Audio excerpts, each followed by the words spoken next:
Hello, everybody, and welcome to the parts kind of 2 and 3 of the QuickBooks Online Fundamentals class. And welcome to this VCon if this is your first session for the day. In this session, we're going to talk about setting up and managing your firm's books on there.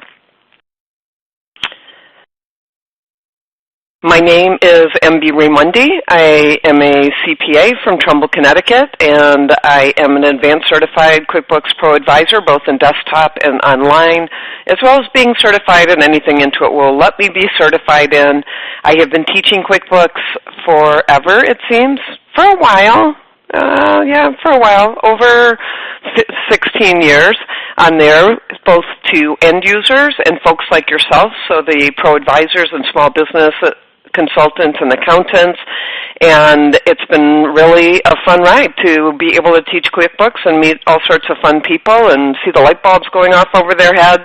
I've used QuickBooks Desktop since the DOS version, QuickBooks Online almost since its inception, so it's really been fun, and I will tell you, teaching is a very humbling experience because of the questions that you have that make us all kind of think outside the box. I will like to thank Woody for going on and answering your questions today, so you can type in your questions in the Q&A area. And if we have time, I will take a look at some of those questions, so just depending on our timing, we have a lot to cover in the next hour and 45 minutes. So if we don't, if I don't have time, then Woody's been a real rock in answering all those questions, and I really appreciate him coming on and doing that.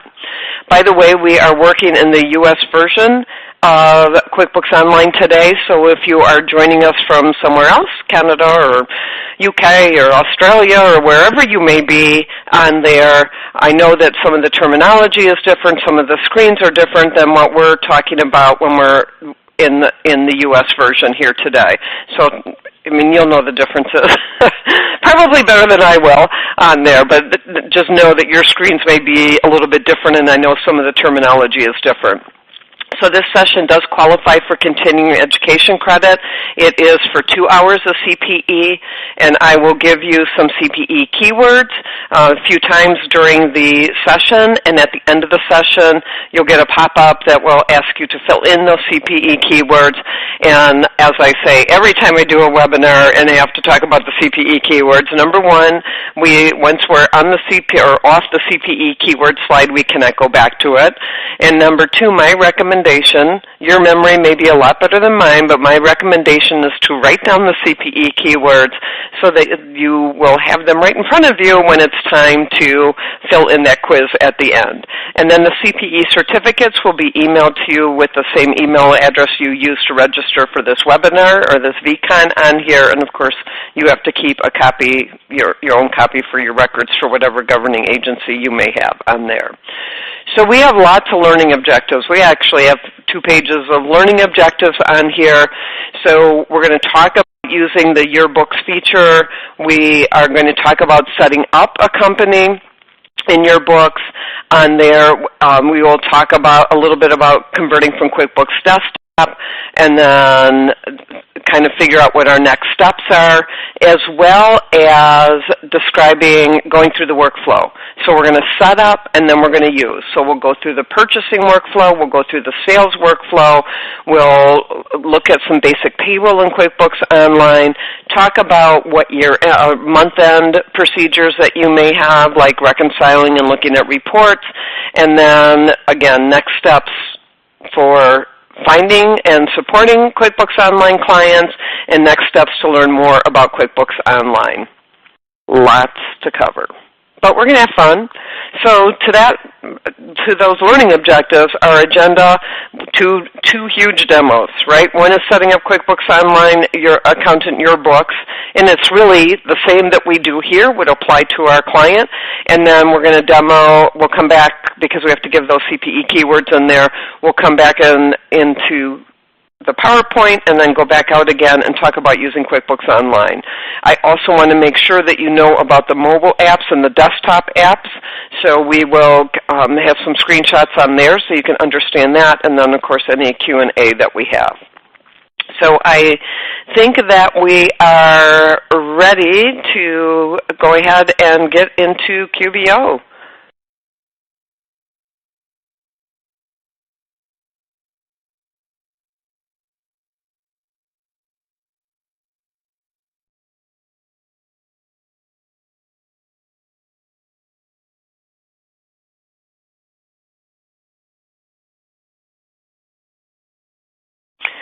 Okay, so you should see on my screen the QuickBooks Online Accountant, and what we're talking about is the Your Books section here. So the Your Books you can use, we get it free when we sign up for QBOA and become a Pro Advisor. So it's your own set of books, it's free on there, that you can track your firm's finances, and it's fully functional. Now, if you're not ready to do that, you might want to experiment with the yearbooks kind of as a sandbox to test out functions and link to apps. You actually have 1,060 days. 1,060. I haven't worked out why they came up with that number, but anyways, you have 1,060 days to create, import, edit, play, purge, recreate, re-import into the yearbooks so that you can decide when and how to move forward in the QBO, in the actual QBO ecosystem. So there is a way you can actually probably Google or go out to the support website on purging a company, but you can play with this. Now what I will tell you, the first thing that you need to be aware of with your books is any customers that you have listed in on the client dashboard in QBOA will be listed down here. So they will all be listed there. Now you can add new customers, and we'll talk about that in a little bit later. So you can add new customers, but you can, but any customer, any client that you have that is listed in the client page will be added as a customer in your books there. Okay, so things that we want to make sure that we take a look at. And I'm actually going to switch into the sample file just because.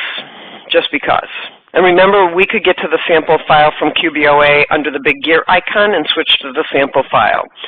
So when we are looking at the sample file, or any file, or your books, wherever, the first thing that you need to do is kind of look through the account and settings to figure out what settings you need to set up. So if you're a desktop user, these we're used to it as call them as preferences, and then in QuickBooks Online it's called account and settings. So what we see here is we see 5 different tabs. There will be another tab for payments when you're in an actual file. So let's just go over some of these options that we have here.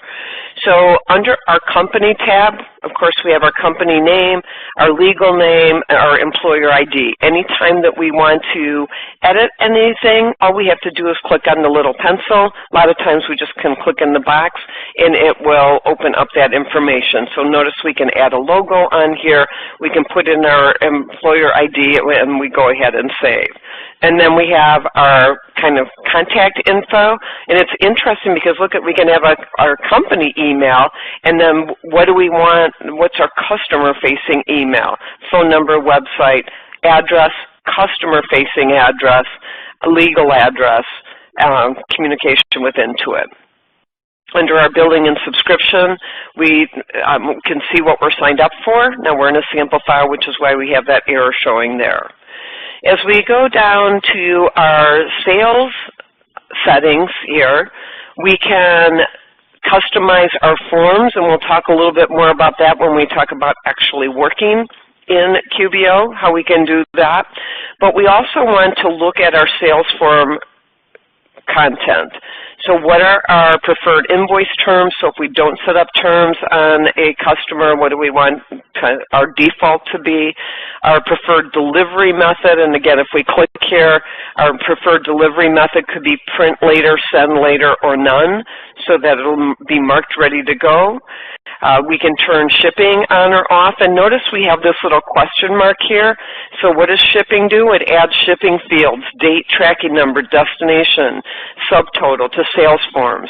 Related settings, go look in the advanced chart of accounts shipping account. We have 3 custom fields that we can add to our sales forms, and we can say whether we want to just see them on screen, so internally or also public. Custom transaction numbers. Default, I think, is to turn them, is not to have that turned on, so it's off. So if I don't have this turned on, what it means is that Intuit or QuickBooks is going to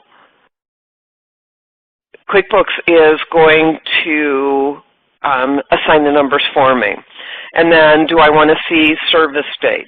Do I want to use a discount? Do I accept deposits from my customers on there? So whatever we put in, we change it and we save it. And for the person who asked about, this is as full screen as I can get. I'm full screen on my computer. I'm not sure why it's hard for you to see on there, but thank you for asking that question. Products and services. So do I want my products and service column on sales forms so that I can use them? Do I want an SKU column on there? Do I want to track quantity and price rates? So what do I want to see? Here is where you turn on inventory in QBO. And you have to be in QBO Plus in order to track inventory. We are in QBO Plus when we're in your books on there. And then default email message to send with the sales forms, dear blah, blah, blah. And also the default message shown, thank you for your business, right, on invoices and other sales forms. And then we go ahead and we click on Save. Online delivery, so we have a really cool feature in QBO that allows us to email through an online invoicing portal that we're not paying anything extra for, that allows us to have messaging with our clients, allows them to pay if we're signed up for QuickBooks payments, allows them to see exactly what they owe. So it might be nice to turn that on, and then do you want an aging table on the bottom of the statements. So you're going to go through all of these sales and all of these tabs on here to make sure things are set up correctly. So I'm just going to click on OK there. And then expenses. So what you see here, again, if you see when we're in our books, so we are in QBO Plus, so we have all these features turned on. If you're talking about this with a client, they might not have features turned on because they might not be in the right subscription level, or they might not just be signed up for something, and they would see a little kind of up arrow on if they were missing something. So do we want to see item tables on expense and purchase forms? So if you want to do kind of job costing for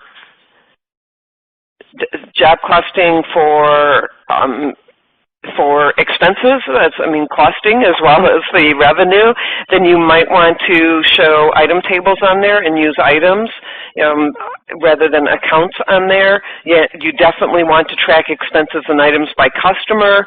Do you want the ability, again, in QBO Plus to make expenses and items billable? And then do you have a markup? And if you mark it up, what percentage do you typically mark it up? So I know I do some value pricing, but I do a lot of charging by the hour. So I want the ability to pass through any expenses as well as my time to my clients. So I want to have the ability to make the items and expenses billable. And then do you want to track billable expenses and items as income in a single account, multiple accounts? Do I charge sales tax? Now I know taxes, in the U.S. are sales tax, and you have VAT or GST. So I'd assume that your QBO, that would be what you would mark on there if you are charging whatever your appropriate taxes, depending on your country. Now, purchase orders. So purchase orders with our vendors or our suppliers on here, again, that's a QBO Plus. But we can do it, right? If we're talking about your books, we have QBO Plus. And then we look at the advanced. So advanced is a little conglomeration of everything. So the conglomeration of, so for every tab that I hit, I also hit the advanced tab related to it.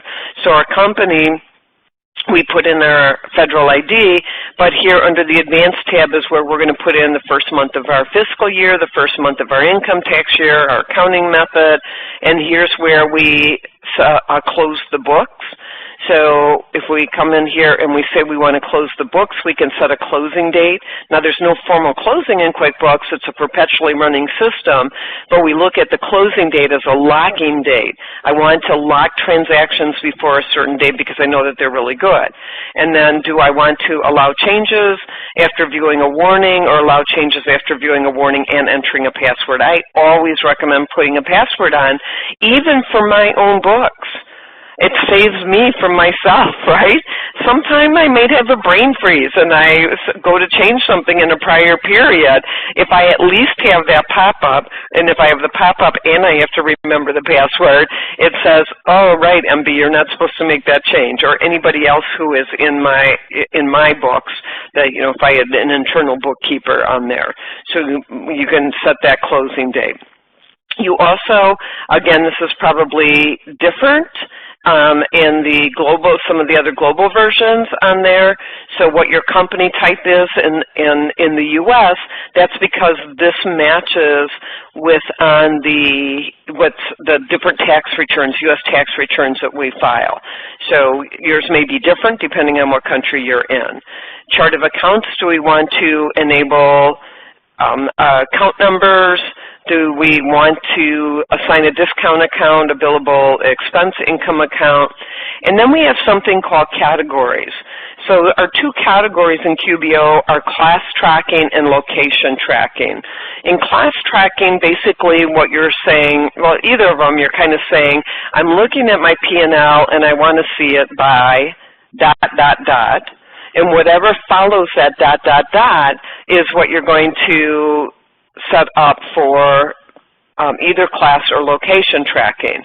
So it keeps my chart of accounts much more manageable, but gives me information I need by spreading it across the page rather than up and down the page.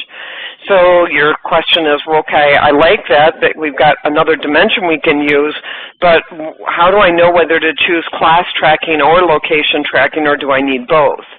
What I will tell you with location tracking is I only can assign one location per transaction. I can name it whatever I want, business, department, division, location, property, store, or territory, but I only can assign one location per transaction. Where when I turn class tracking on, I have a choice. I can say I want one to the entire transaction, but I also can do one to each row in the transaction.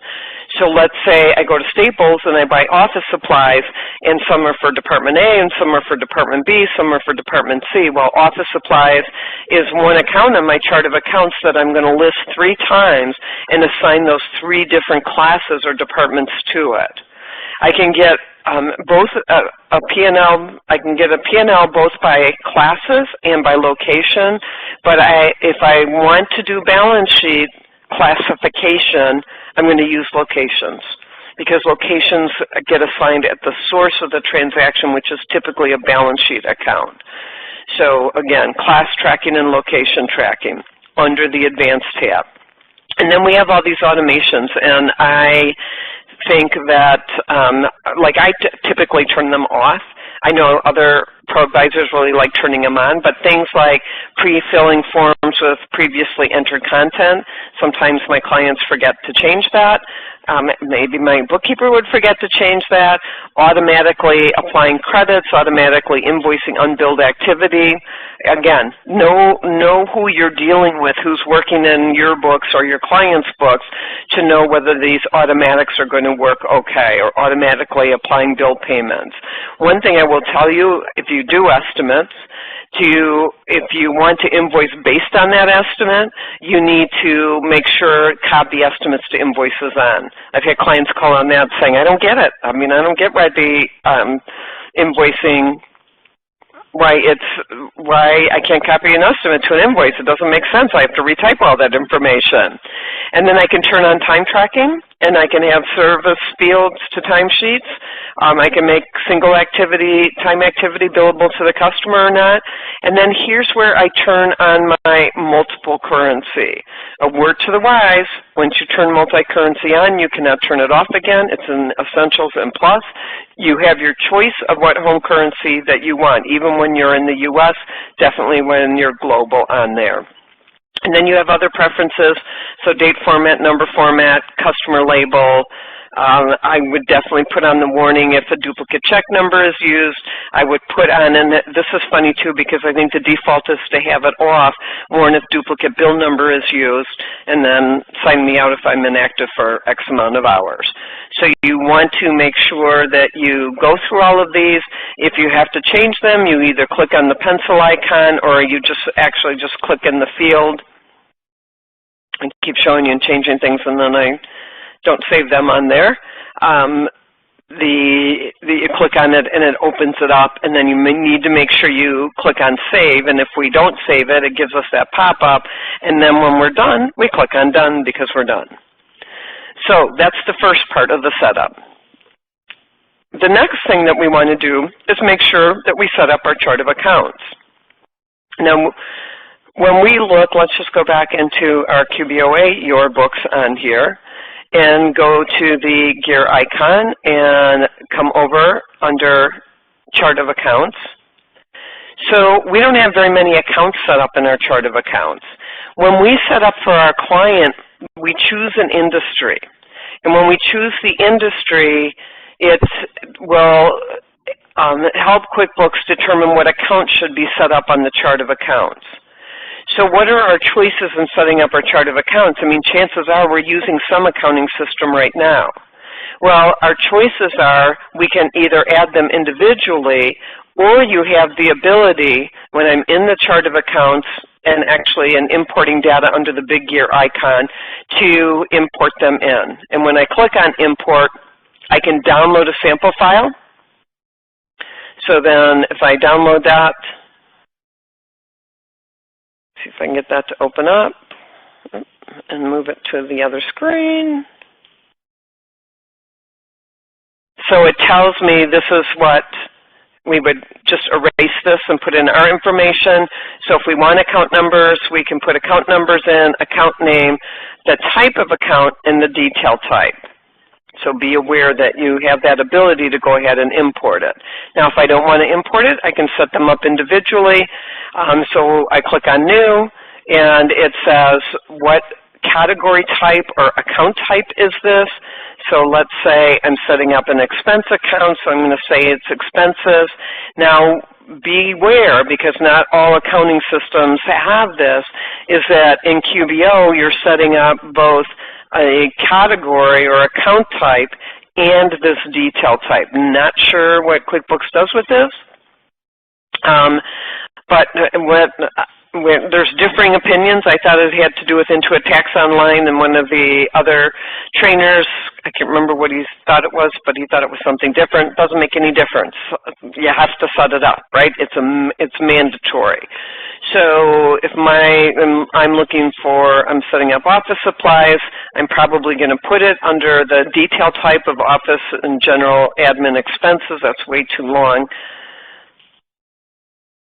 So I'll just call this office expense, and I click on Save and Close, or I can click on Save and New.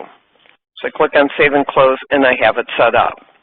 Now what happens with all of my accounts, so I can, again, from my big gear icon, I can get to the chart of accounts. I can also get to it from my left-hand navigation bar. And for any of my balance sheet accounts, I can view a register.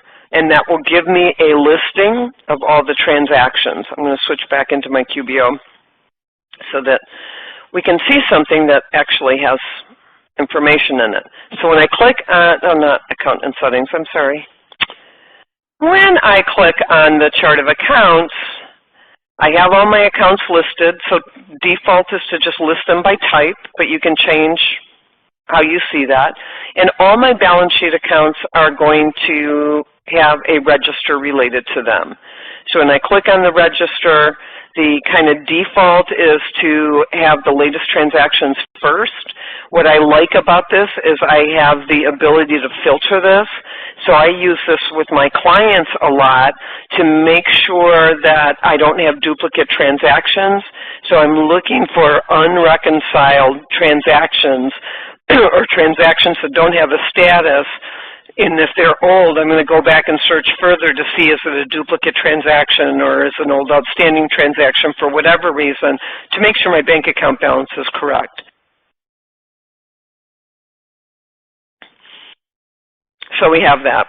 Now, under our little baby gear icon, our list setting icon, you can look at this in paper ledger mode. So paper ledger mode, if I change that, it goes to the oldest transaction at the top, and then it goes to the more recent ones at the bottom. So whatever way suits your fancy. I've kind of gotten used to it. You know, I mean, we were used to looking at it where the oldest transaction is at the top and you scroll down, but now I've kind of gotten used to it, the most recent transaction being the top there, so I don't want to go back to the other way to look at that. Now, when I go back to my chart of accounts at the top, my balance sheet accounts have the register related to them. My income and expense accounts, I can actually run a report related to the, you know, to whatever information is in there. And the default on this is since 90 days ago, but I can look at this, you know, year to date and run the report and see if there's more information that's listed there. So again, when I add an account to the chart of accounts, I actually can add on the fly on a transaction itself. But when typically when I add an account, I can come here, either import or click on new and add the accounts individually. So I have gone through my account and settings. I set up my chart of accounts. The next list I'm probably going to set up is the products and services list. And again, I get that from the big gear icon. So you get the idea that the big gear icon is kind of where I manage my company. So if I go to my big gear icon, under my list, I can click on products and services. Now again, for us, there's probably none set up. Actually, let's just switch back and see. So go back to the chart of accounts, go to our big gear icon under products and services.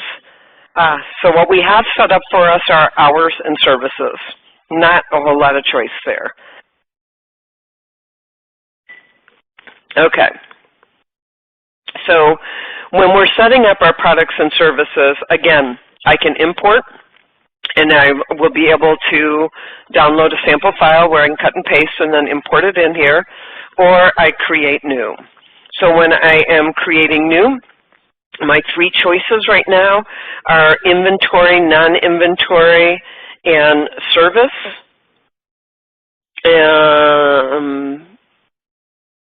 So let's just look at a non-inventory or a service, which really work basically the same way. So I set up my new part.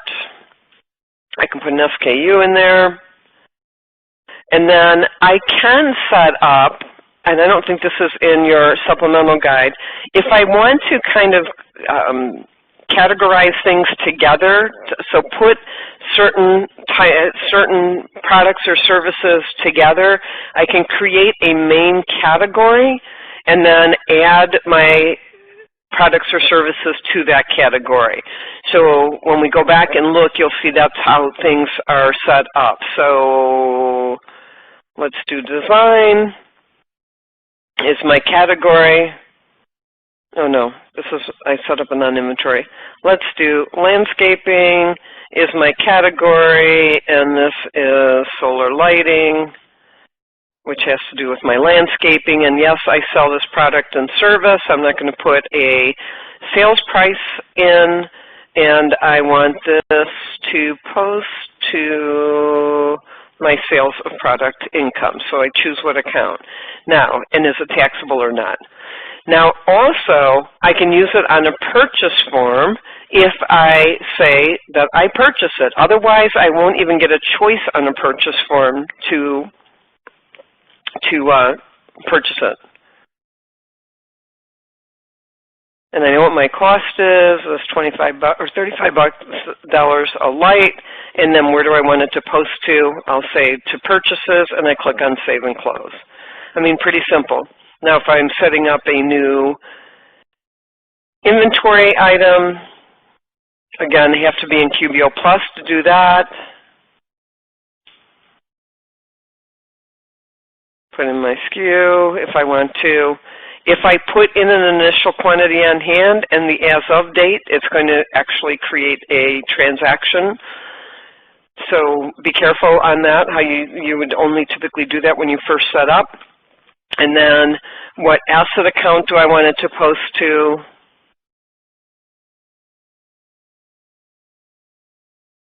And typically, if it's your books, typically we're not selling product, but we might be, and we're not tracking inventory.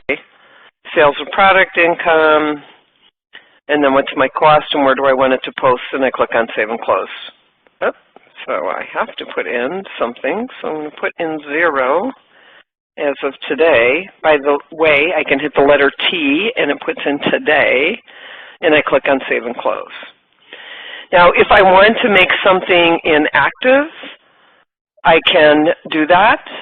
All I need to do, let's just edit this item and see what's going on here.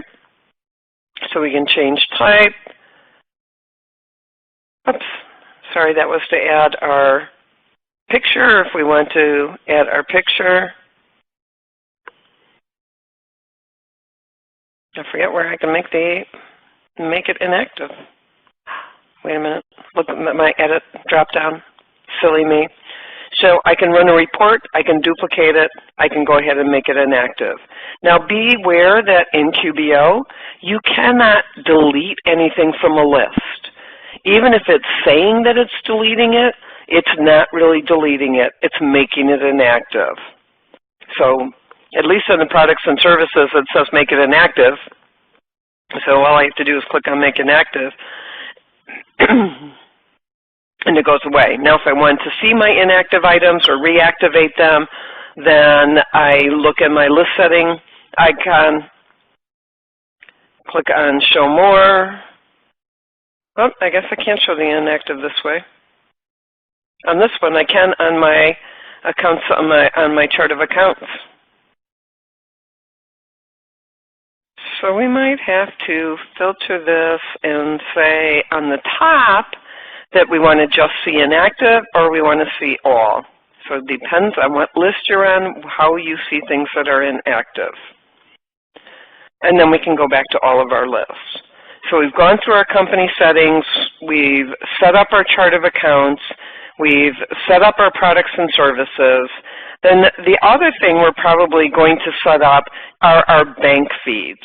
So that we don't find under the gear icon. We find that by the left-hand nav bar. So when I click on transactions, I get a drop-down and I click on banking. Now when I am setting up a bank feeds, and I already have a couple set up here, basically what I'm doing is I'm going to come in here and click on add account and type in what account is it, what bank account is it, and then or choose from down here, and then which card do I have? I've got this card, and it's going to require me to actually log in. Now the other thing, and I'm not going to log in, it will do is once we log into your Amex or your bank account, what will happen is that it will say, okay, here's your accounts at that bank or that credit card company. Here's the accounts that you have set up in QuickBooks, so you want to make sure that you have them set up in QuickBooks.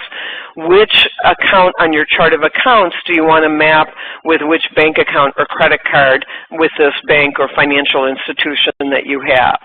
And then typically it downloads 90 days worth of transactions.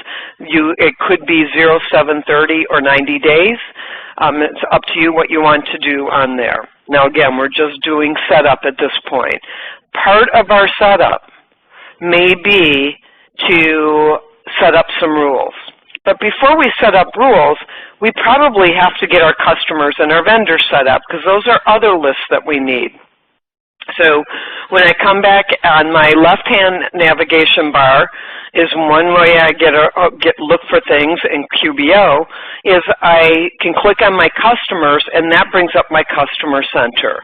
Again, I can import customers, so if I have them on an Excel spreadsheet or CSV file, I can import them, or I can add them individually. So we have our customers and we fill in all of our information. Same thing with the vendors or our suppliers, right? Depending on where in the world you are. So as I add a new vendor or a supplier, I fill in all of that information. So that's really another list that we need to make sure we set up, and probably before we set up the bank feeds. I would say the bank feeds and payroll are the last things that we would try and get set up.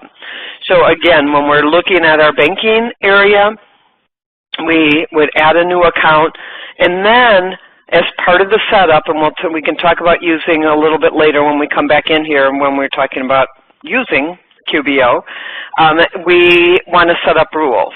Because what happens when you have the bank feeds is the first thing QuickBooks does is it says, hey, have you already recorded this transaction in QBO?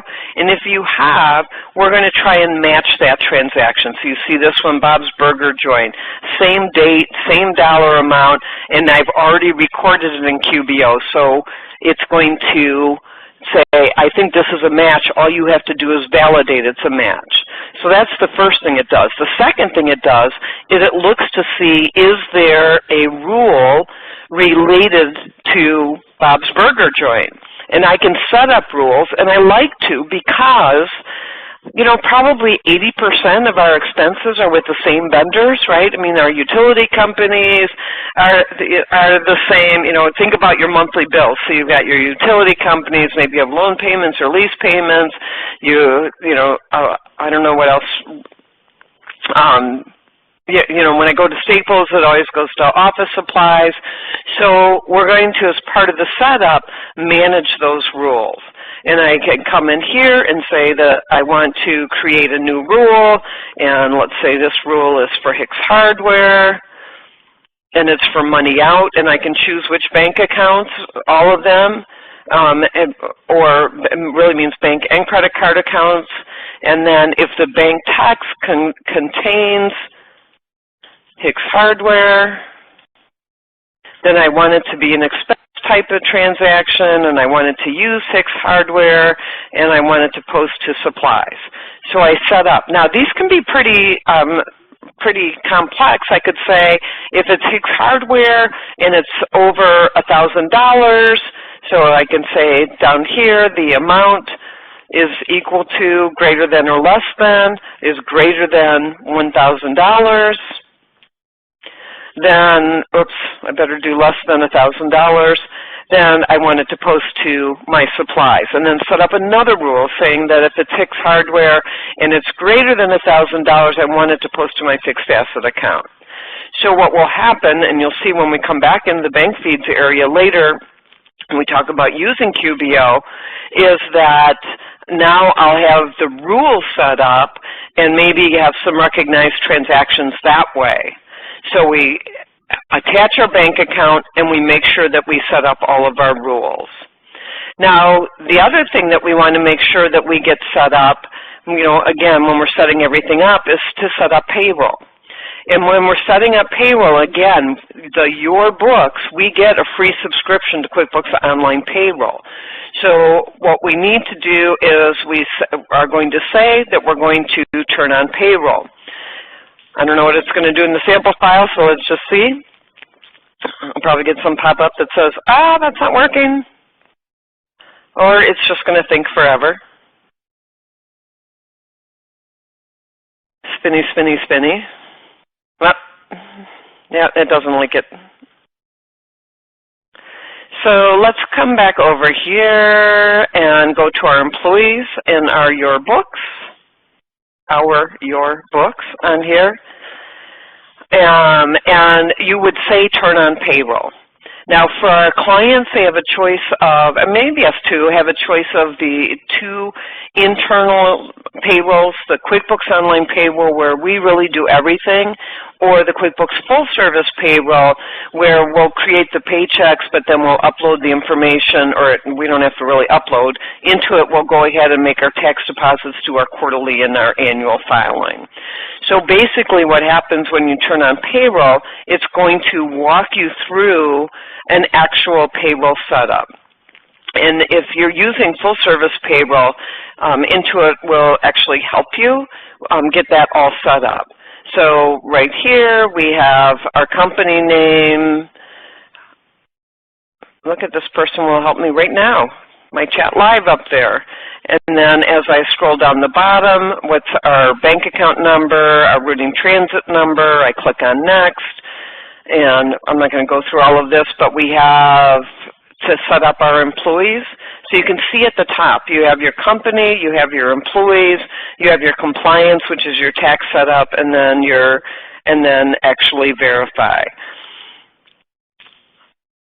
I'm sure that the global editions are a little bit different, right, because the taxes are different in different countries than they are in the U.S. But again, when I add an employee, it's going to ask for the employee's name, how often do you pay that employee, how much do you pay, and you can add additional pay types. So when I look, I can't add additional pay types if I don't have a name in here. So let's click on additional pay types.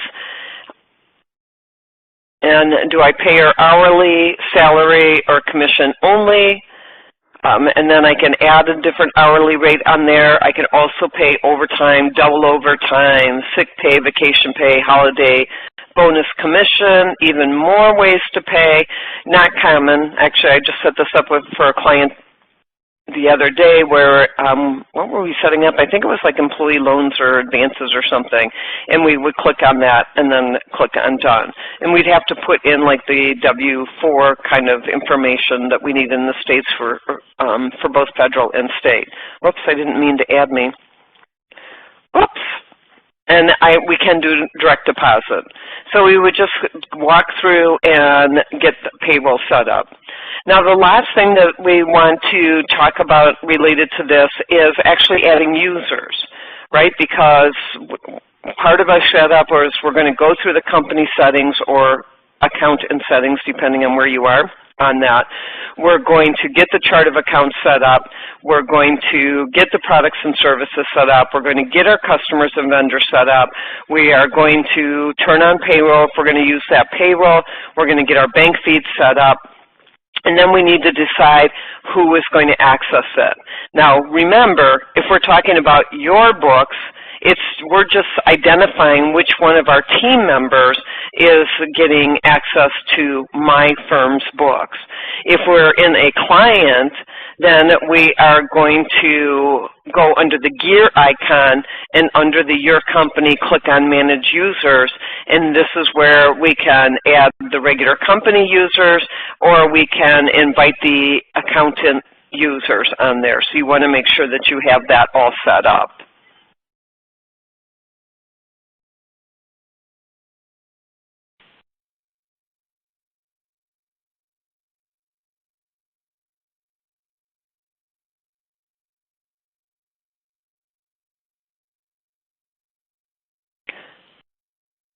Whoops, I went too far. Okay, whew. I know that we needed that first CPE keyword. I think we have 3 of them on this one. So our first CPE keyword is Iron Man. Iron Man. Or Iron Man. Iron Man. Iron Man. Iron Man is the first CPE keyword. First CPE keyword, Iron Man, make sure to write it down. Iron Man going once, Iron Man going twice. Iron Man, I am moving on to the next slide. Okay, our next one we are going to talk about using QuickBooks Online. So now we have it set up. Now we're actually going to start using it. So I'm going to go back to my screen share.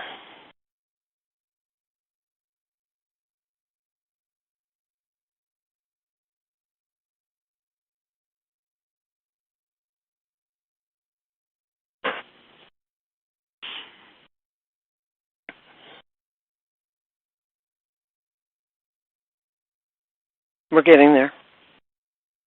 Not to worry.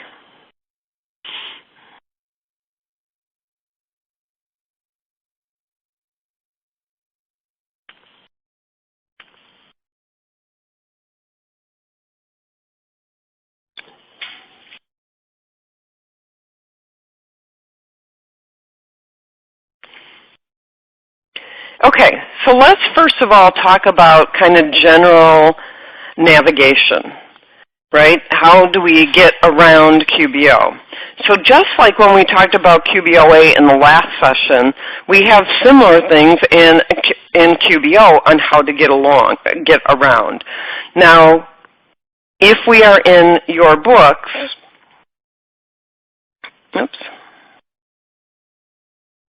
on here, we have pretty much the same thing that we have when we are in the sample file or we're in a client file. So 3 places that we go to look for things: left-hand navigation bar, quick create at the top, or our gear icon. I'm switching back into the sample file. Notice when I'm in the sample file, my title bar is blue. That means I'm in a client file, as opposed to green, which means that I'm in my books that we saw in QBOA. So left-hand nav bar, quick create at the top, and our big gear icon. When we open up QBO, we come to the home page. So we have the home page listed here, and it gives us some graphical formats. It will also give us messages if, like, we have payroll returns that are due or something that we need to be doing. It will give us a pop-up there. So we have our income. We have our expenses graphical. And now as we scroll down, we see our P&L. We're in a sample file, so no judgment here. And then on the right-hand side, we see activities, things that need attention. And then we see our main accounts. And now, if they're connected with bank feeds, we see how many transactions are there that that need to be taken care of, that have been downloaded, but nothing has been done with them. They haven't been matched and they haven't been added.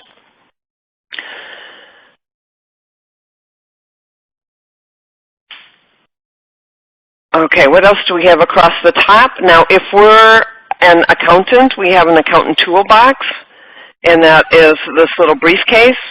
And then we also have our client switcher where we can switch to other clients there. Quick Create is an easy place to go and enter transactions. So it's listed by the different kinds of transactions that you might have, so they're all listed down here. And so when you're thinking about, where do I find something, if it's a transaction, you might just easily go to Quick Create.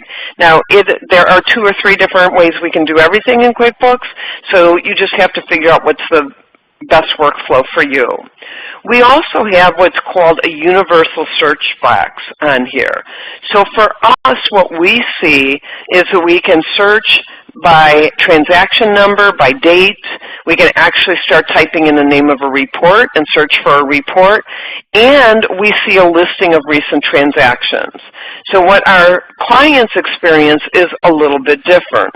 So they have recent transactions on the one side of their Quick Create, their plus sign, and then they have a search box, a magnifying glass on the other side of their plus sign. But we have this universal search box where we can search not only for reports, but transactions by number, by date, by dollar amount, whatever, and we see the list, recent transactions. Now we have the big gear icon across the top, and then we've gone through a couple things here: the accounts and settings, the managing the users, the chart of accounts, payroll settings gets turned on, and products and services. So we have that, and don't forget help, because there is a ton of help in QuickBooks.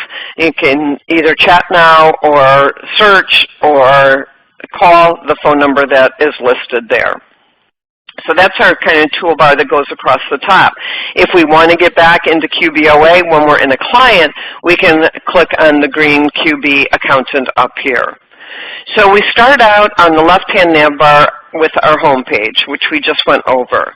The next thing that we have listed on here are our centers, so our customer center, and we've got a money bar that goes across the top of the page.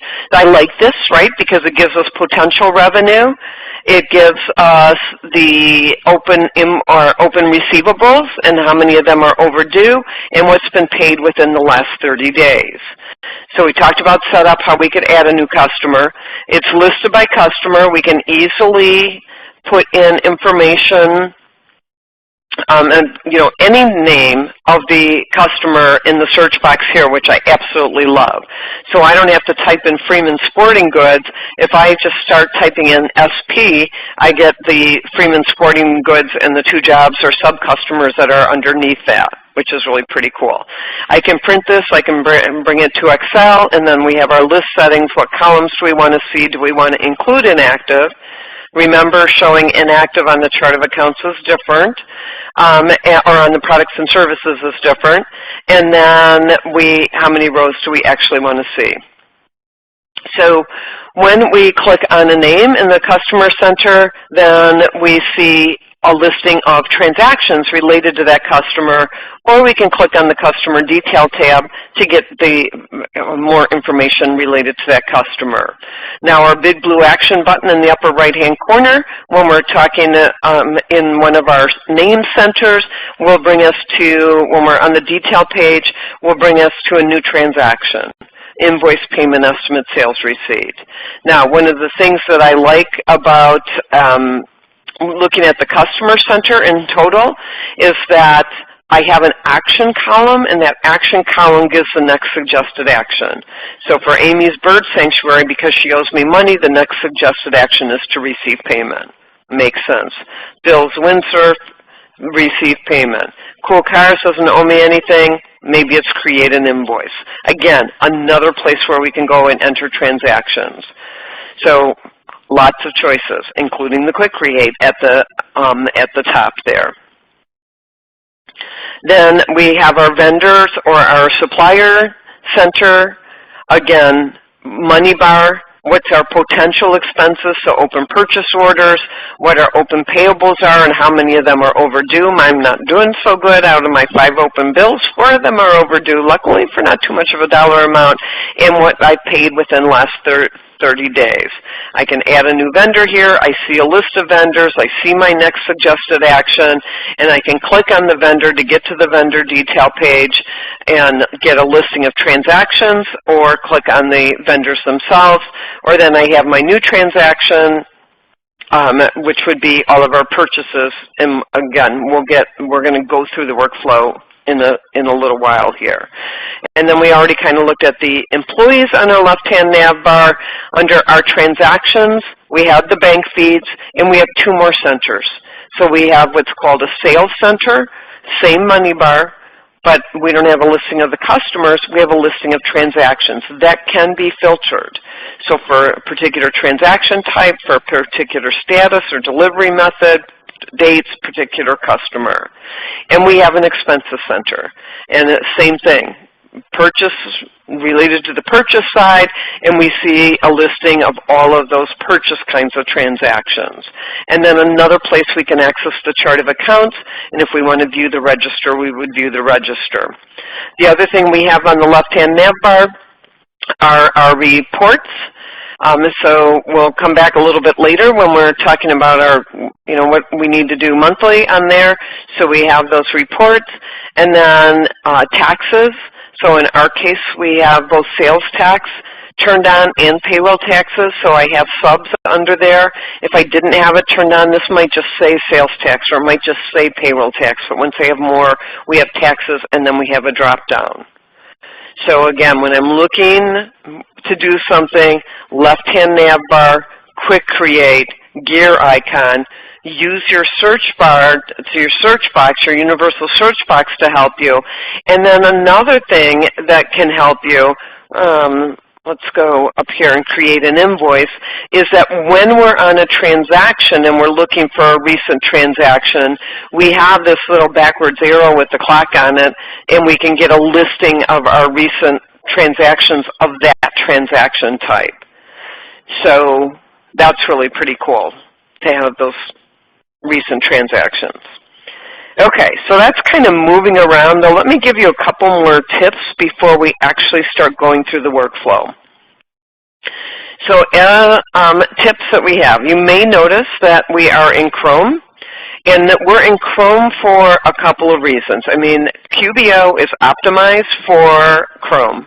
Or Chrome, yeah, QBO is optimized for Chrome. There are a couple of reasons that Chrome is a really good idea. And that even if you're a Mac person, you can download Chrome on there. One of the reasons is that I can have multiple Chrome people. You're like, what is that? Well, I can be a split personality or multiple personalities. So when you look up here in the upper right-hand corner, it says I'm in my QBO user. And if I click on Switch Person, I've got my main account, I've got my little ninja guy, I have my QBO guy, and when I'm feeling like QBOA, I guess I'm feeling like a martini. Or a margarita that looks like an orange slice, or some kind of green drink with an orange slice on it, whatever that is. So why would I want to have multiple Chrome people? Because one of the questions, and one of the situations that you may come up against is that you want to have multiple companies open at the same time. Well, we have the client switcher where we can switch between different companies, but what if I want two companies open at the same time? If I have two Chrome users, then I can have that's two different instances of the browser. I can have two companies open. So I have my sample company open here, and then I have my books open on my other Chrome user. And again, if you look at the top, I know it may be hard to see, we have this little QBOA up here. Now, that's one reason, so I can have multiple companies open at the same time. Another reason I like multiple Chrome users is because if I have a Chrome user that's not my main user, I can create a bookmark bar for that Chrome user. So I can create shortcuts up here. If I need to get to an expense transaction, I just click on this, and hopefully it will bring me to an expense transaction. So here I am in my books, and it brings me to my expense transaction center on here. If I want to look at the budget versus actual, and again, I don't know what I have set up in this is the sample your books. Oh, I knew that was going to happen because we probably didn't even have it turned on there. So let's go back to our other one. Oh, and I don't have that report up there. Well, let's run this report, P&L all dates. I can run a P&L all dates for any client that I'm in, as well as my books, if I had things set up under that Chrome user. So I can create this shortcut and be able to get easily without, having to do maybe 2 or 3 or 4 keystrokes. The other thing that I like about Chrome is that I can duplicate tabs. Maybe I want this profit and loss report open on one screen, and I want to do transactions on another screen. If I right-click on the tab at the top, I can say to duplicate this. Now, I duplicate it. It's going to be P&L all dates. Let's say I want to go a little bit further, and I want to look at an actual transaction. And maybe I make a change to that transaction. So I get to the transaction, and I can have my P&L open on another screen. So if I make a change here, all I have to do is hit refresh over here, and then it will be reflected in here. The other thing, if I have multiple tabs, I can pull this tab off, and put it on a second monitor, right? I mean, or the third monitor. I'm assuming most of us have multiple monitors on there. I love it. I only have 2 where I am now. When I am back in the office, sometimes I use this portable monitor that I travel with and plug it into my desktop, and then I have 3 monitors. So I can put this, easily go ahead and move this over there. So there are reasons to go ahead and use Chrome. So multiple Chrome users, duplicating tabs, bookmarks, and I'm not saying, I don't know enough about, I don't know enough about Safari at all, but I know in Firefox there's a way to create a new window, but I don't think you can have multiple multiple Firefox people, so the whole bookmark bar may be an issue. right? I mean, the beauty of this is that my main account has regular bookmarks, right? There are QuickBooks bookmarks, but not related to QBO. And then tax stuff, and then shopping stuff, and then whatever, Kathleen's wedding stuff. I mean, that one I can take off now. So, just some tips on that. Okay, so let's talk about workflow. So the first thing we're going to do is go through kind of the purchasing workflow.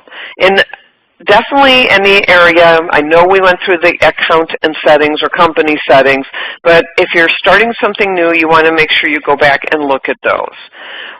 When we look under our quick create of what we're doing, if we look under vendors, we see we have expenses, checks, bills, pay bills, purchase orders, vendor credit, credit card credit, and print checks.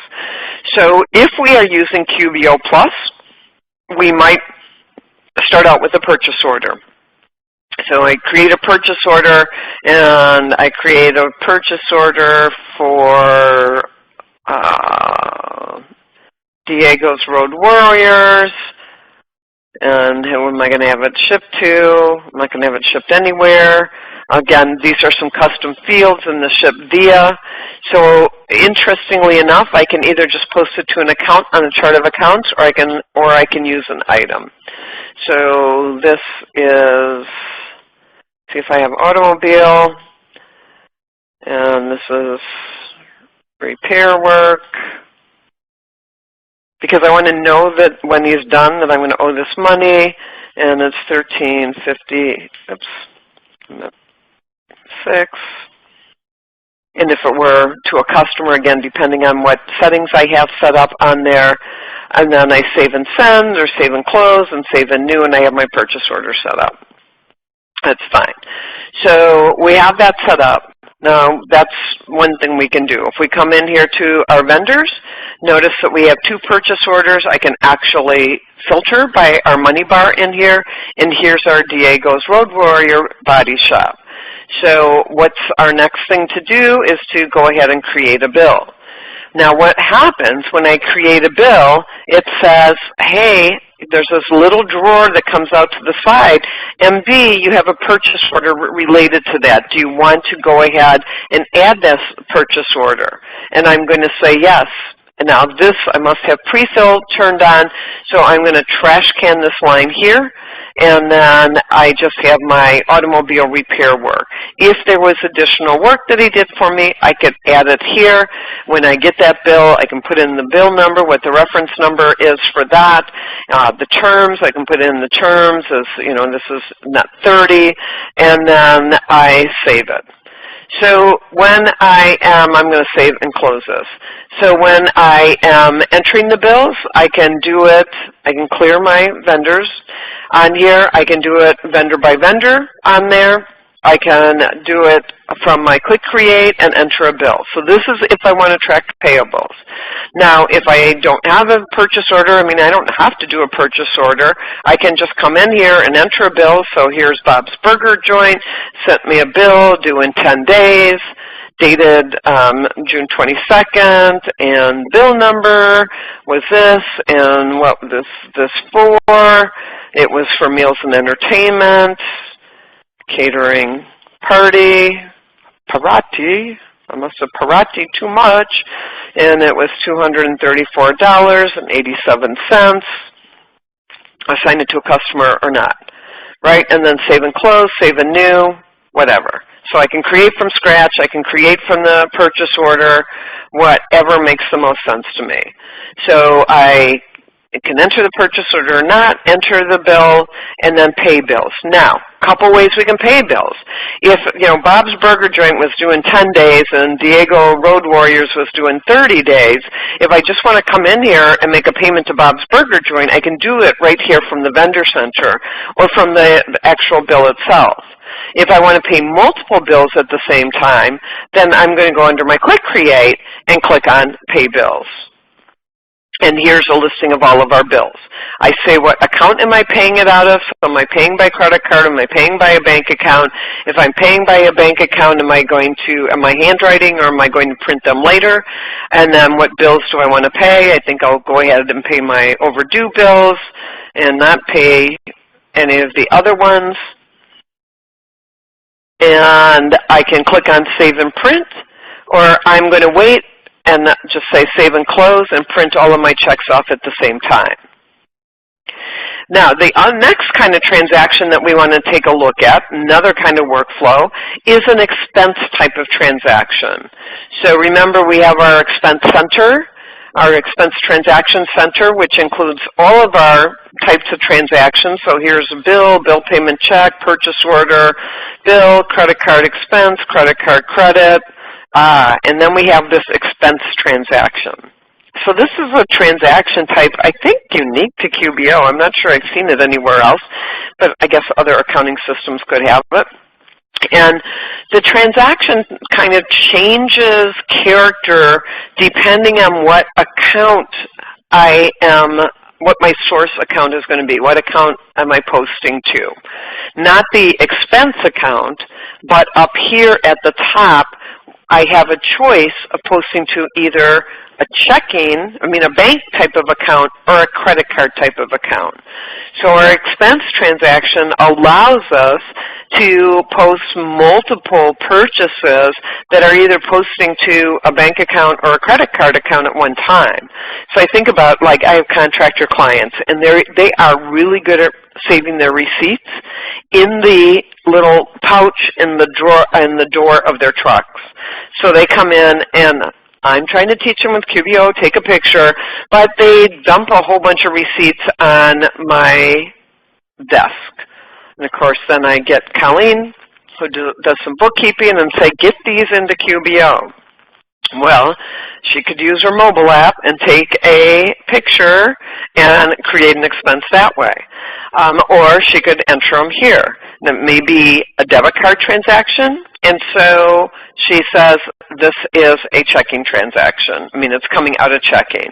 And this one was for Chin's Gas and Oil, and this was for fuel, and it wasn't $52.56 this time. It was $33.44. And she clicks on Save Anew.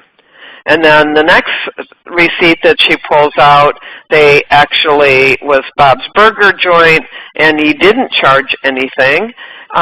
He paid it with his debit card, and this was for meals and entertainment. This was not against that bill, so I'm not pulling the bill from the drawer here. And $22.22. And click on Save and Close. So 2 different transactions I recorded. They're both, if we come back, they both should be dated today, right?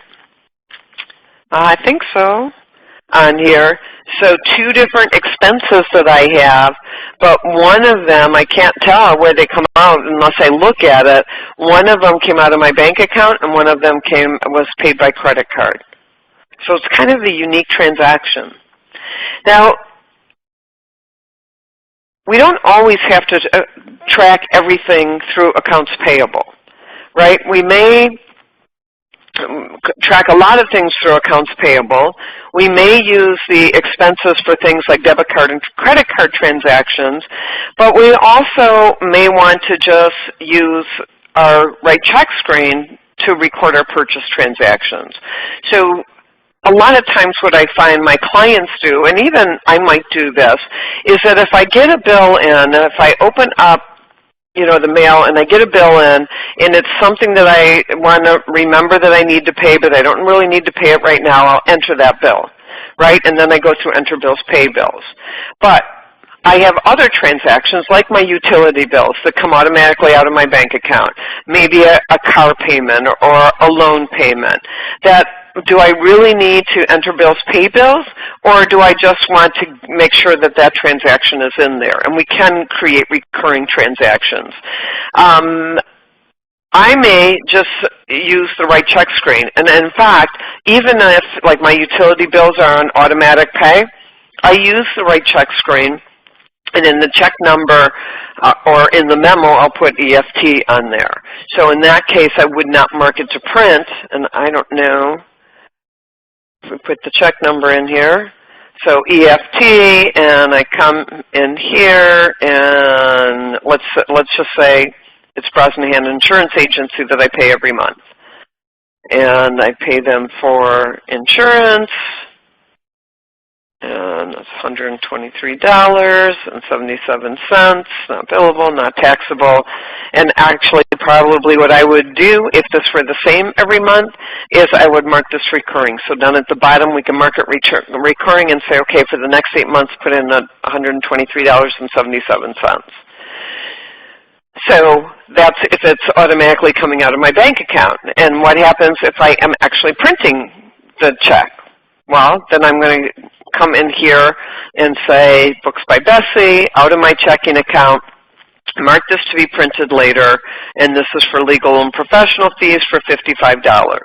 So again, and we can have the items turned on at the bottom. Up to you how you want to go ahead and record. It may be a combination of payables and entering expenses and checks, or maybe just expenses and checks, and you're not going to track payables at all. So now what happens? When I am ready to print the checks, I can go under my Quick Create at the top and print the checks. So at the end of the day, after I've done all my bill payments, I'm going to say, yes, I finished with the setup. Try that again. And, you know, I'll wait till the end of the day. So here I have all my bill payment checks plus the check that I just wrote. And I put in, you do want to make sure you do the setup. I'm starting out with check number 232. And I say that I want to preview and print it. And it will create a PDF. Basically, I put my checks in the printer. I get pre-printed checks with all the, you know, my bank account and my name, routing transit number. And then I would go ahead and print it. I'm not going to do that. And then what would happen is it would say, did they all print correctly? I say yes. Or if they need some reprinting, then what number am I starting with? Or no, keep all the checks in the print checklist. And it says, don't forget to sign your checks. So that's pretty much it on our kind of purchase workflow. You just have to decide what you want to do. Do you want to use purchase orders or not? Are you going to run things through payables, or do a combination of running things through payables and using expenses and checks, or just doing expenses and checks? Now, I think that I'm going to end the screen share for right now, just because this is a long demo, and I want to give you another CPE SKU.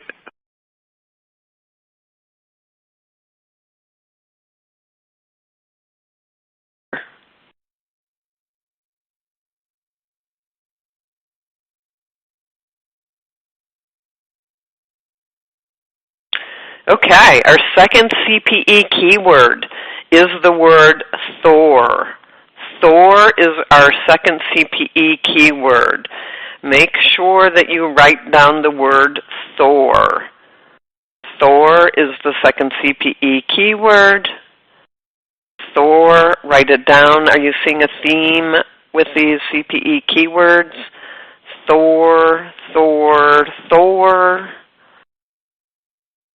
Make sure you write down the word Thor. Thor going once, Thor going twice, Thor the third time. We will come back to this, but I'm going to go back and finish my demo.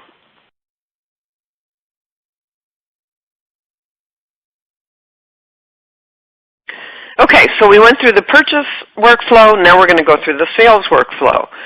So again, when we're looking at our sales workflow, we can go from our Quick Create under our customers. These are our sales types of transactions. Now we have some non-posting transactions here. We have estimates, right? Estimates then can be turned into an invoice if we make sure that the the accountant, the setting is turned on. We also have a delayed charge and a delayed credit. And those are transactions that are non-posting transactions, and I really like them. So a delayed charge means I want to remember to invoice somebody for something, but I don't want to invoice them right now. Maybe I have a client that called me, and I don't charge them for time. I charge them a monthly rate, but I charge them a monthly rate for things that are within the scope of whatever our engagement letter is. And they call me with something that's like unrelated. They want me to help them with Excel or something. I'll say, well, yes, but it's going to cost you $100. Let's just say that. I need to remember to charge them that $100 on my next invoice. So what I can do is create what's called a delayed charge. So delayed charge, I want to invoice somebody for something, but I don't want to invoice them right now. Now, another good example is like weekly gardening service. I don't want to send an invoice out every week for weekly gardening, not that I as an accountant do weekly gardening, but I want to remember when I do that invoice at the end of the month that all the weekly gardenings are recorded. So I come in here, I'm a very expensive gardener, $150 an hour, so I record this delayed charge. So it's not posting anywhere, it's just there when I need it. So either I can also, if I'm in QBO Plus, mark time billable or expenses billable. And those, in effect, are kind of like a delayed charge. They're non-posting transactions, but they're not the same as a delayed charge because they're related to something concrete. Delayed charge, I want to remember to invoice somebody or charge them for it, but I don't want to do it right now. So we can enter our transactions from our customer center, from our sales center, or from our Quick Create on there. If we wanted to create an invoice, let's say for Amy's Bird Sanctuary, I could come down here and say, again, numerous places, and say I want to create something for Amy's Bird Sanctuary. Well, look what happens is our drawer opens up. And our drawer opens up and there's billable time, and here's the charge that I just put in there. So again, I want to remember to invoice. I don't want to remember to invoice right now. I enter time for custom design. I didn't want to charge for it right away, but when I create an invoice, I want to put that on. And then I can add additional lines if I need to. So it's nice, right? It makes it really pretty automatic. I enter it when I'm thinking about it, and then I invoice when I'm ready to go ahead and invoice. What happens if we want to create an invoice from scratch? We can do that. I mean, we can easily go ahead. Let's come in here into Bill's Wind Surf Shop. No drawer opens up. What am I charging him for? I'm charging him for design work, custom, design of new landscaping, whatever, and $75, that's way too cheap. $200, and I create it. Then I just put it all in. So simple to do. And I save it. So invoicing, meaning that I'm going to get paid later, and I click on Save and Close, and I have that. Now, another sales transaction that we have is something called a sales receipt. So when I look up here under my customers, a sales receipt, meaning I'm getting paid at the time of the job.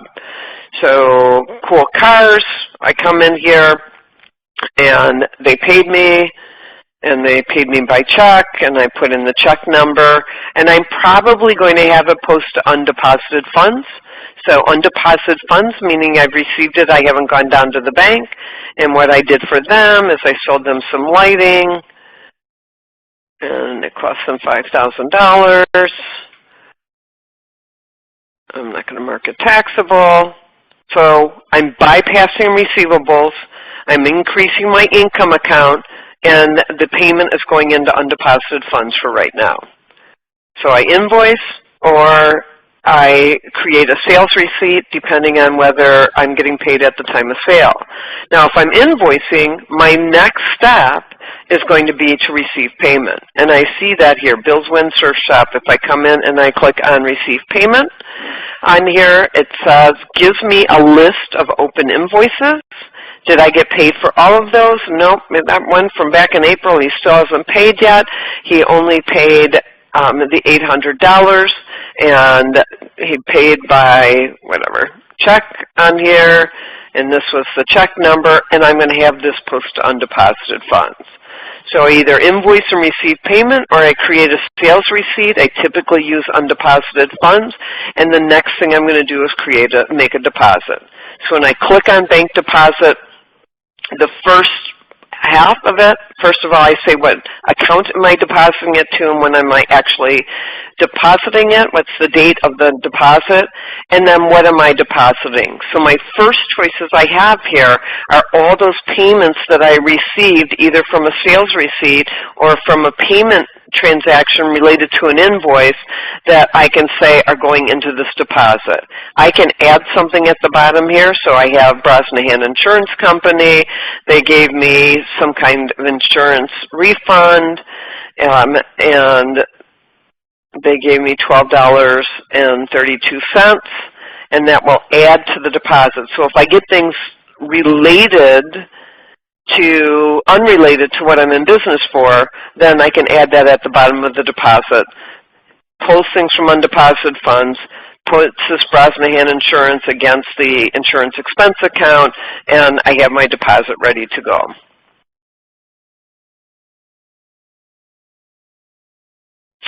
Now let's take a look at running payroll. So let me just see what he said I could go into. Let's go back to your practice, into Kate's company.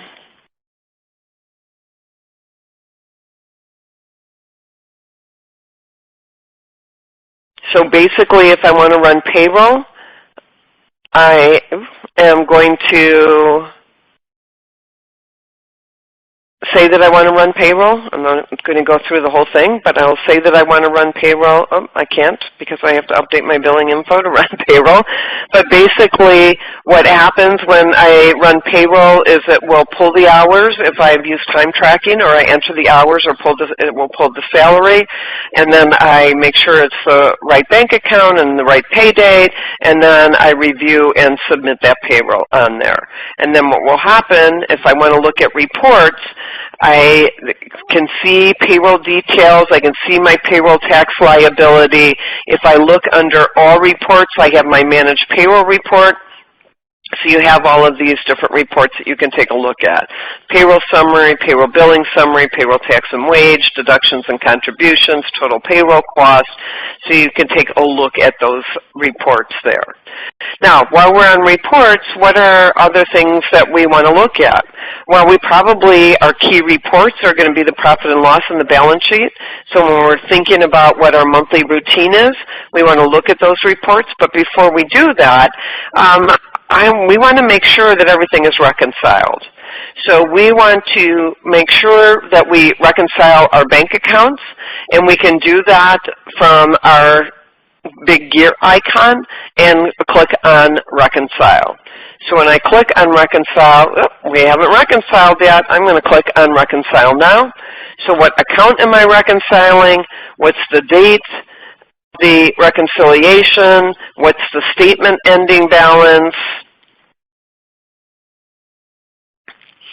and I click on OK. If I have used bank feeds, these may all be check marked off.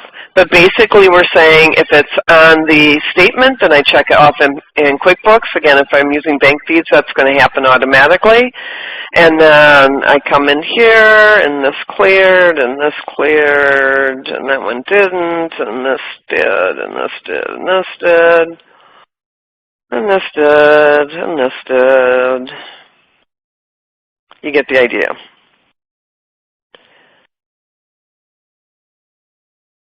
The goal in this game is to make this difference down here 0.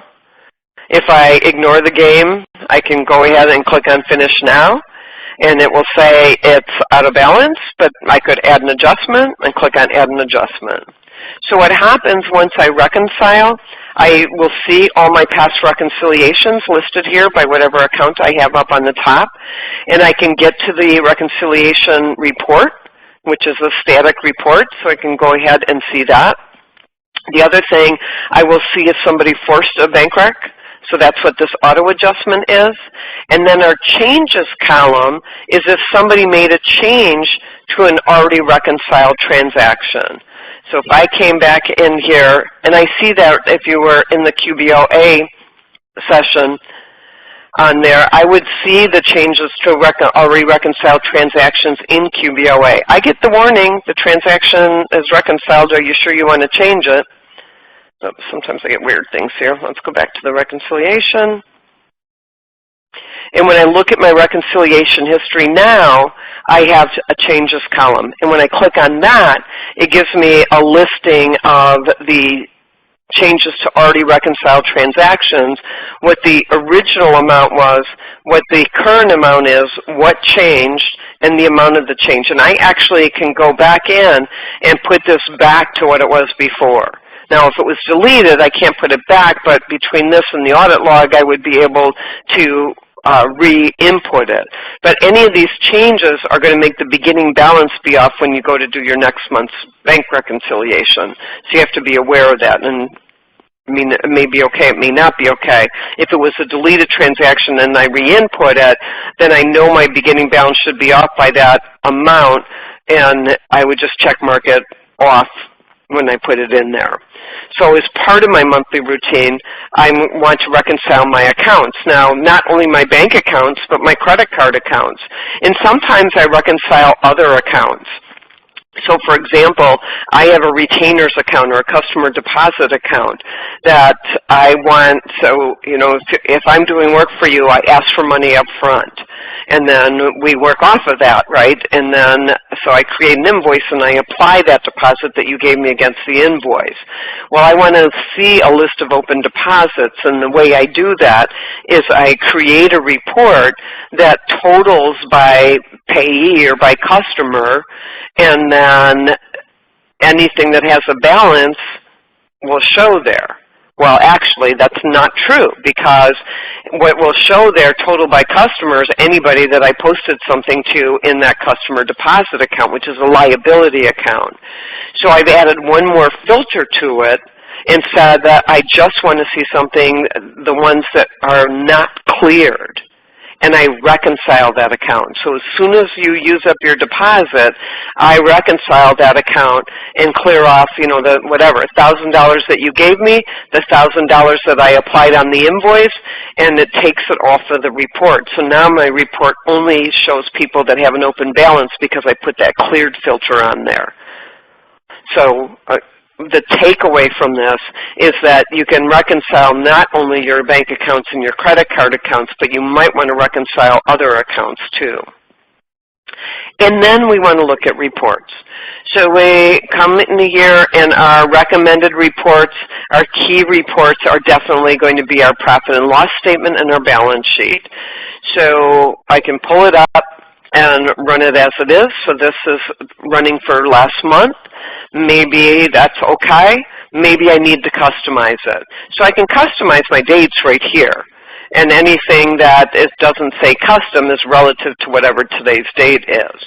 But there may be other things I want to customize. So I can click on my Customize button, and depending on the kind of report or what kinds of customizations are you going to get. So under general, we have things like the transaction date, what time period am I looking at? Do I run it on a cash and accrual basis? Do I want to, if it's got sub-accounts, do I want to collapse and expand? Do I want to show it by month or day or year or customer or vendor on there? How do I want to sort it? Default or total in ascending, descending order. I can add subcolumns. So I could add a subcolumn for previous year or previous period, dollar change, percentage change. Well, how do I want to see my rows? Do I want to see all rows or just active or ones that are non-zero? How about columns, active, all, non-zero? And then we have all of these lists. Now, P&L by definition is all income and expense accounts. Maybe I want to filter this for a particular customer, a particular vendor, because we can assign customers, right? If we turn that preference on to our transactions, I could, if I wanted to do some kind of rudimentary job costing, I could say I just assign any expenses to a customer, run my P&L, and filter it for that customer. How do I want to see negative numbers? In bright red. So I've had clients, we were just looking at something the other day, who use that because they wanted to stand out. You know, they didn't expect to see any negative numbers in there. And then do you want to divide by the cents or not, and then the headers, footers, alignments, and all of that. So then I run the report, and I am ready to go. Oops, so we have our discounts are in negative red. That makes sense. We did previous periods, so last month, the previous period to that is the month before. We can see the dollar change on there, and we didn't add percentage change. Once I make those customizations, if I want to be able to pull up the report like this before, you're going to save the customization.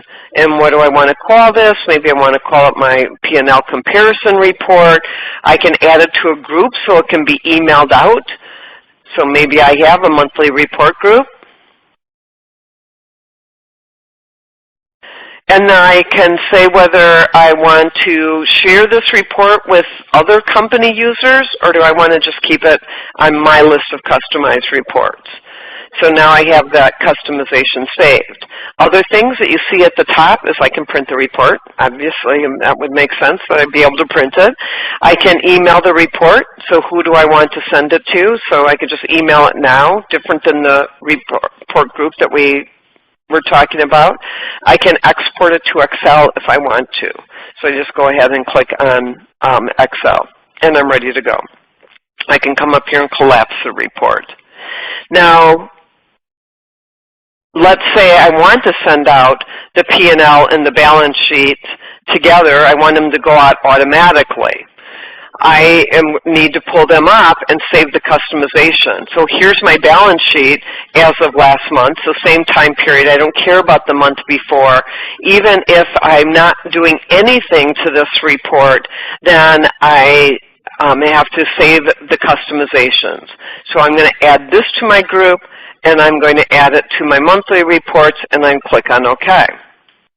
Now, when I look at my report center, my custom reports is going to be those ones that I saved. Now, I can pull this up just as it is.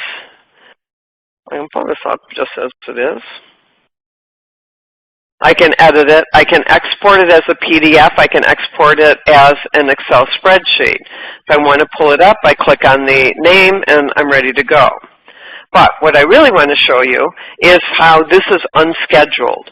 So something I can do with a group is I can schedule reports to go out automatically. So if I say I want to set the email schedule, who does it go to, who is it from, who does it go to, subject, whatever note, I can it'll either be an HTML or I can actually attach it as an Excel file. And then I would, edit the schedule and say, pop up. Set that email schedule. Let's see what we have here. Try and edit that schedule again. There we go. So monthly on the, I don't want to go out on the 1st, I'm not reconciled by then. So monthly on the 13th of the month, no end date, I click on OK. And what would happen is July 13th, the June reports would automatically go out. Nice to be able to have that. And especially like if you have an internal bookkeeper and you're not doing all of this yourself, you might want to have reports sent to you in case you don't have a chance to go ahead and get into QBO.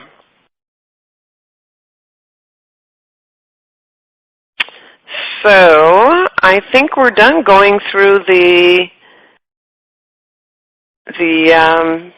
workflow.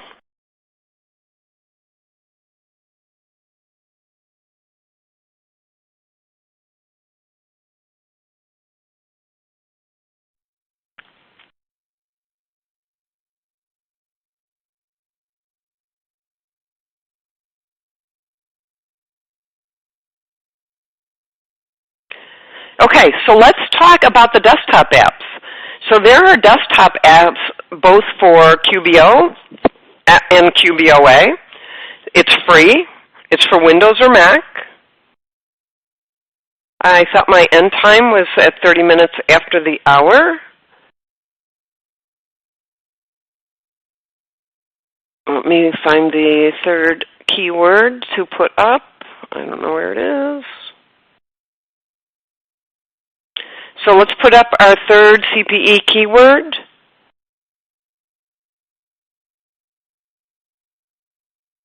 Is Captain America.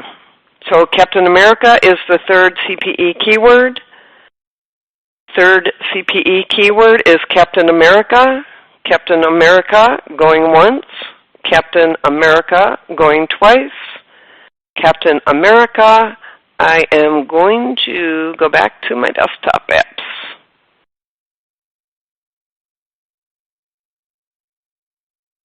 Okay, so for Windows or for Mac,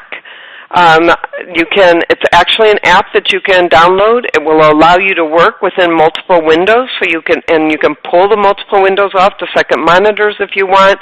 And remember when I said in when we were in Chrome and I could duplicate tabs on there and I could have my P&L up and I could be making changes on another screen and I'd have to go back to my P&L and then I'd hit the refresh. If you're using that desktop app, it automatically refreshes that, which is really pretty cool.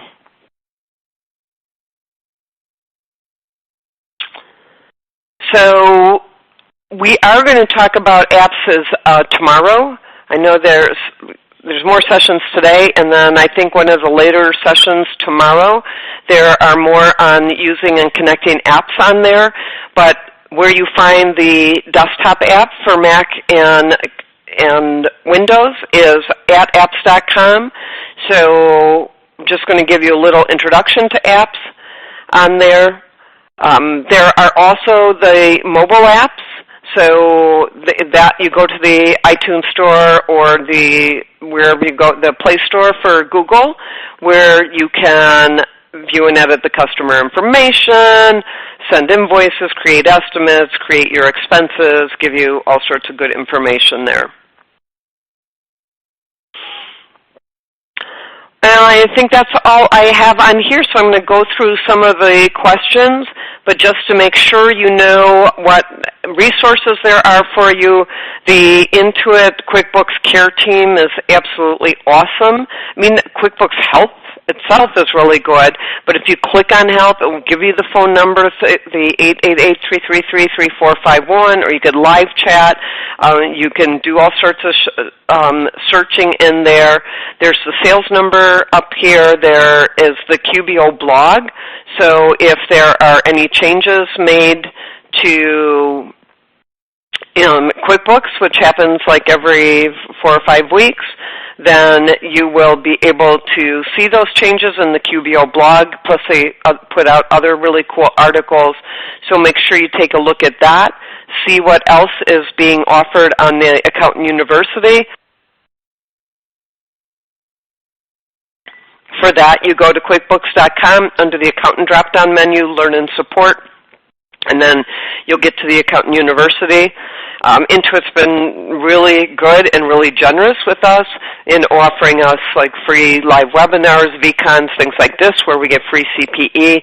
There's some live training. I know that I'm traveling next week as a few members of our team in teaching the QBO certification, because really once you have been through these 3 fundamentals, so 2 classes here at the VCon, this long class and a shorter class, your next challenge is going to be to get certified.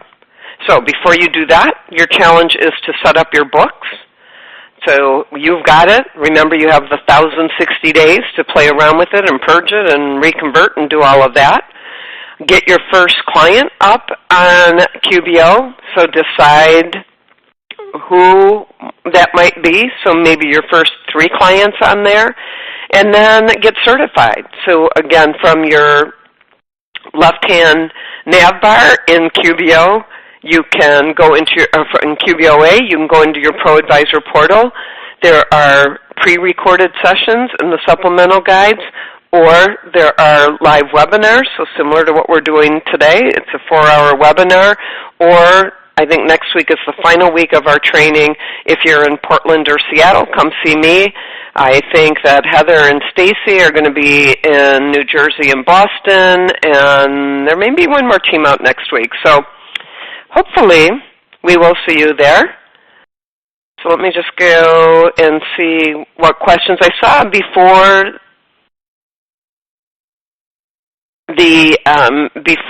that somebody asked me what kind of portable monitor I had. I know nothing to do with this, but I have an Asus. It's a USB-powered monitor. It's great. It's light. It fits places.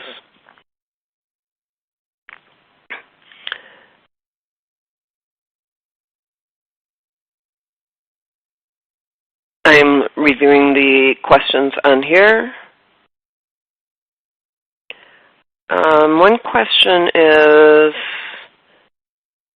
are all months always open even if statements have been produced? Is password protection, so if you are looking to lock transactions, you are going to set what's called the closing date, and you can get to that under Account and Settings, and a password can be put on that. And then if you don't share the password, somebody won't be able to get in there.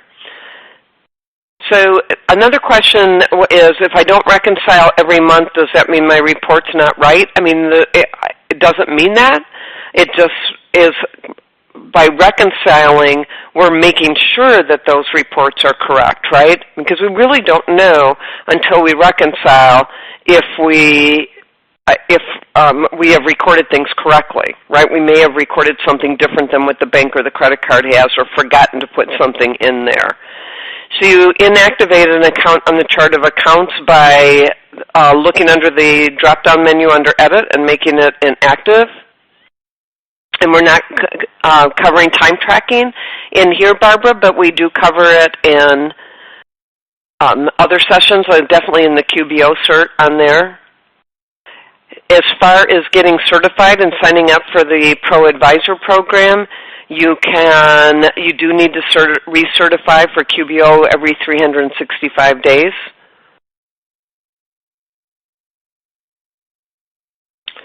Your QBO app that you can put on the smartphone, you can also put on any smart device and have the same functionality.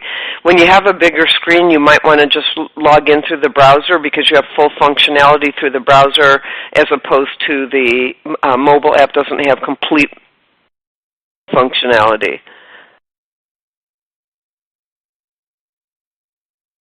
You guys have lots of good questions, and looking at it, I think we're on 156, so Woody was really busy on there. And I'm sorry that I can't get to all these questions here, so I will need to end this, so let me just summarize. On here, we talked about QBO and setting up your books, and it kind of applies to setting up clients on there, and then we talked about using your books. I mean, basically, that's what all of this is saying.